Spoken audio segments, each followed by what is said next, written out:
Halo pemirsa GVR TV, dari Sabang sampai Merauke, dari Miangas hingga Pulau Rote. Bertemu lagi dengan saya, Kintan Kalvina, di program Kominfo Newsroom, Jumat 26 November 2021. Menteri Koordinator Bidang Perekonomian Erlangga Hartarto menyatakan pemerintah siap melaksanakan putusan Mahkamah Konstitusi terkait Undang-Undang Cipta Kerja. Hal itu disampaikan melalui konferensi pers daring pada Kamis 25 November 2021. Menteri Koordinator Bidang Perekonomian Erlangga Hartarto menyatakan pemerintah siap melaksanakan putusan Mahkamah Konstitusi terkait Undang-Undang Cipta Kerja.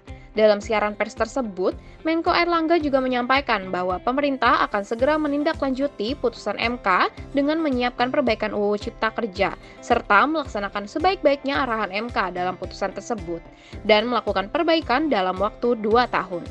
Hal ini disampaikan langsung melalui konferensi pers putusan uji formil UU nomor 11 tahun 2021 tentang Cipta Kerja, Kamis 25 November 2021. Peraturan perundangan yang telah diberlakukan untuk melaksanakan Undang-Undang Cipta Kerja tetap berlaku.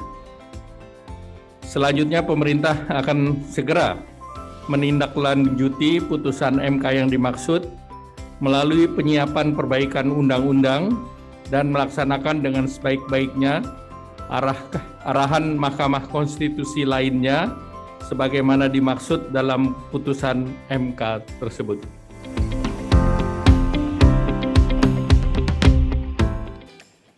Informasi lainnya, pemerintah menyerahkan aset sitaan obligor BLBI kepada penerima hibah, salah satunya kepada pemerintah Kota Bogor.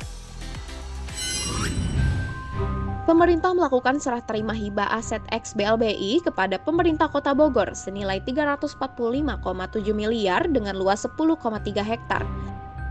Aset tanah tersebut akan digunakan untuk membangun ibu kota Bogor yang baru guna membuat Kota Bogor menjadi lebih baik.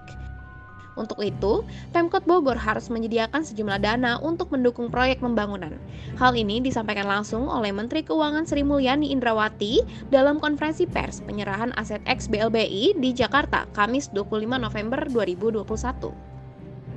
Pak Wali Kota harus menyediakan anggarannya untuk membangun ibu kota baru tersebut, dan di dalam APBD saya harap ini juga akan menciptakan ekonomi kegiatan untuk pemulihan akibat COVID yang kita semuanya melihat bahwa kegiatan ekonomi kita sangat terpengaruh akibat COVID. Dan jadi langkah-langkah ini saya harap juga akan memulihkan perekonomian tidak hanya di Kota Bogor tapi sekitarnya.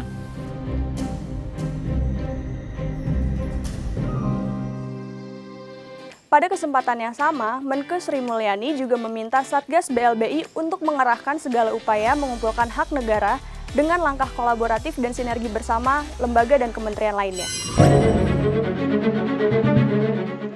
Menteri Keuangan Sri Mulyani Indrawati menyatakan realisasi hak tagih negara para obligor dan debitur Bantuan Likuiditas Bank Indonesia atau BLBI masih jauh dari target.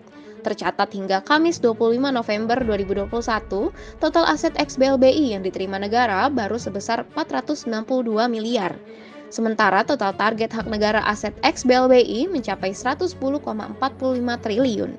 Pihaknya menegaskan, Satgas BLBI harus melakukan langkah kolaboratif dan sinergi agar para obligor dan debitur bisa melaksanakan kewajiban mereka untuk mengembalikan hak negara. Bahkan, Satgas BLBI diizinkan untuk melakukan upaya hukum dan upaya lainnya demi menyita aset yang menjadi hak negara, termasuk bekerja sama dengan kementerian dan lembaga lainnya. Dan kita akan terus bekerja sama dengan kementerian-kementerian lembaga lainnya, sehingga baik mereka yang berada di dalam Indonesia maupun saat ini tidak ada di Indonesia tidak menghalangi kita untuk bisa mendapatkan hak tagih kita.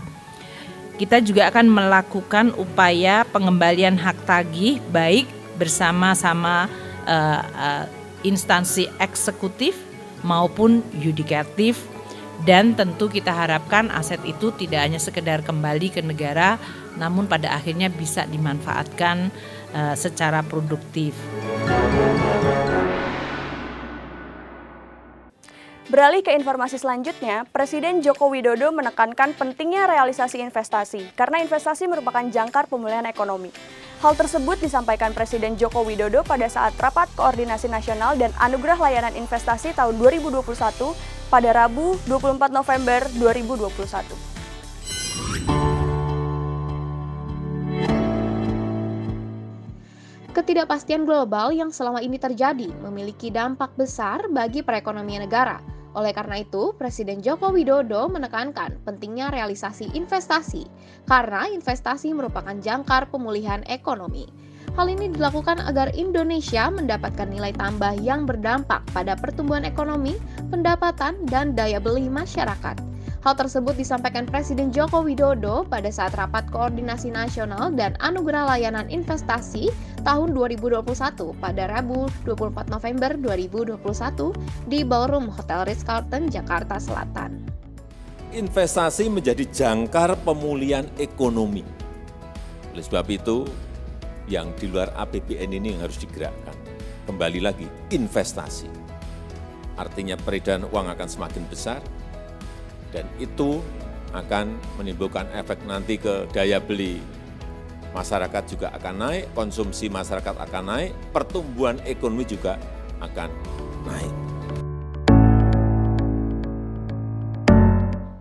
Menutup informasi terakhir, dalam rangka mengantisipasi kemungkinan gelombang ketiga COVID-19 saat perayaan Natal dan Tahun Baru 2022 mendatang, Ketua Umum PBID, Adip Humaydi mengimbau agar masyarakat terus waspada dan tetap menjaga protokol kesehatan.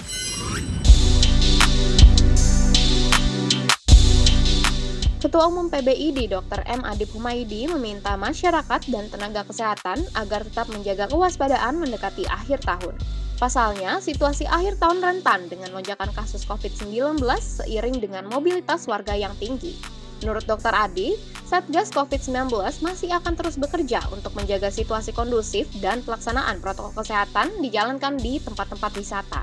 Protokol kesehatan dan gencarnya vaksinasi menjadi syarat kesiapan yang utama untuk menghadapi lonjakan kasus.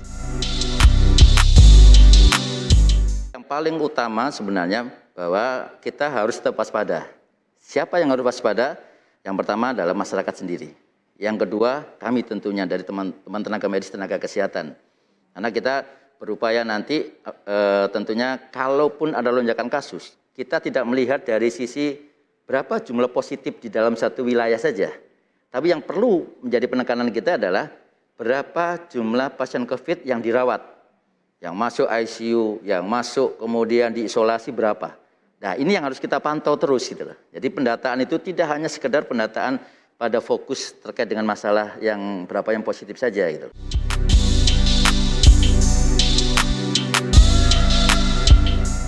Itulah ragam informasi yang telah kami kemas untuk Anda. Dapatkan update berita pilihan setiap harinya di kanal GPR TV atau melalui sosial media gprtv.id. Saya Kinan Kalvina pamit, sampai jumpa.